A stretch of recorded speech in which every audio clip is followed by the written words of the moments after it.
میں تمہیں ایک جادو کے بارے میں بتاتا ہوں.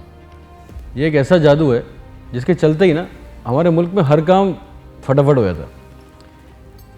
برسوں سے پھنسی ہوئی فائل باہر آ جاتی ہے, ناکارہ بچہ پاس ہو جاتا ہے, جاہل کو ڈگری مل جاتی ہے, سرکاری نوکری مل جاتی ہے, روٹا ہوا یار بھی مان جاتا ہے, کرپٹ آدمی کو ٹھیکہ مل جاتا ہے, جائز ناجائز سب ایک جیسا ہو جاتا ہے.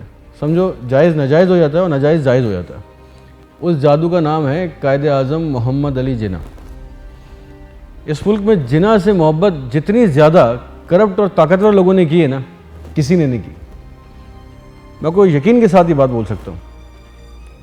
قائد اعظم کے بغیر یہ لوگ ہلتے بھی نہیں ہیں. سرکاری دفتر میں تو یہ کلچر عام ہے, اس کو برائی بھی نہیں سمجھا جاتا. شرم آنی چاہیے. رشوت کہتے ہیں اس کو.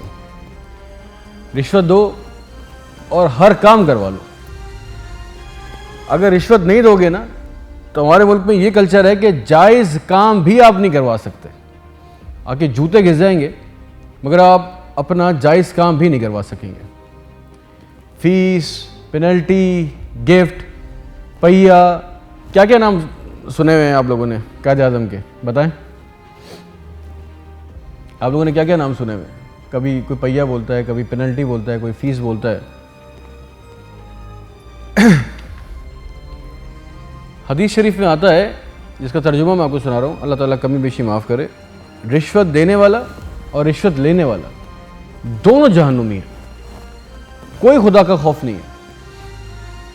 زندہ تو دور کی بات, یہ مرے ہوئے شخص کا بھی ڈیتھ سرٹیفکیٹ بغیر رشوت کے نہیں بناتے. ہمارے معاشرے کو جتنا نقصان یہ رشوت پہنچا رہی ہے, اس کا ازالہ, میری بات یاد رکھیے گا, نسلوں تک نہیں ہو سکے گا. اور ہم لوگ بھی, میں اور آپ اور ہم سب بھی اپنی آسانی دیکھتے ہیں. کون پڑے لمبے چکروں میں, قائد اعظم دو اور اپنا کام کرا لو. راستے میں پولیس والا روکے گا, ہیلمٹ پہ, لائسنس پہ, کسی چیز پہ آپ سے پیسے مانگے گا. ہم اپنی آسانی دیکھتے ہیں, ہم بھی اس کو 4 روپے, 10 روپے, 20 روپے, 50 روپے دے دیتے ہیں. کوئی کام کروانے جاتے ہیں, وہاں بھی اپنی آسانی دیکھتے ہیں, لیکن یہ نہیں سوچتے کہ اپنے لیے کتنی بڑی مشکل پال رہے ہیں. آج سے اگر ہم سب, میں مجھ سمیت ہم سب اگر تہیہ کر لیں, کوئی بھی رشوت مانگے گا اس کو آپ صاف انکار کر دیں, اس کو ذلیل کریں, اس کو لوگوں کے سامنے ایکسپوز کریں, اس کو اس کی اوقات یاد دلائیں. یہ کام کرنا جہنم کی آگ میں جلنے سے بہتر ہے. یہاں پہ اگر آپ اسٹینڈ لے لیں نا اور اپنا کام اللہ تعالیٰ پہ چھوڑ دیں تو یقین کریں آپ کا کام اور زیادہ اچھائی کے ساتھ اور آسانی کے ساتھ ہو جائے گا. اگر ہم سب مل کے ان سب راشیوں کا بائیکاٹ کر دیں اور خود بھی رشوت دینے کا بائیکاٹ کر دیں تو شاید ہماری نسلوں کو ہمارا ڈیتھ سرٹیفکیٹ بنوانے کے لیے رشوت نہ دینی پڑے.